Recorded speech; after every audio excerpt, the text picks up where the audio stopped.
What I'm planning on doing today is taking a look at several of the hives here in my north apiary, and my intention is to look at how the bees are doing, feed some of the bees. I'll feed the rest later, getting ready for winter, and then also check for mite loads.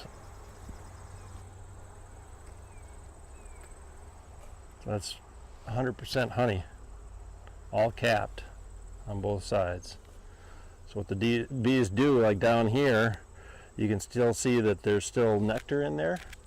That nectar has to reduce down to 17 to 18% moisture, and the bees are taking the moisture out of the hive, condensing it after they add enzymes, some proteins, and dehydrate it. And once it comes to the right moisture level, the bees know that, and then they'll cover it with wax. So all this is 100% ready to go, ready for the winter, or if I took it, I could just pop it in my mouth at home. Perfectly good to eat right out of the hive.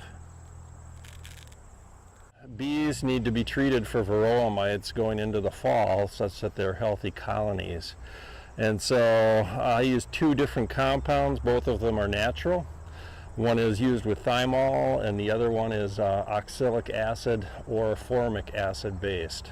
The mites don't like the acid. They fall off of the bees and fall down and out of the hive, and it helps maintain the hive going into the winter. See, this is the queen right here, right at the end of my tool. She's the one that's responsible for keeping the hive alive during the winter. This is propolis, which is essentially glue that the bees use to seal up the hive during the winter. You can see there's propolis here too. They're closing up every little gap that they can find to do their best to keep the winter cold out. Out of these 6 hives today, I only have 2 weak out of hives.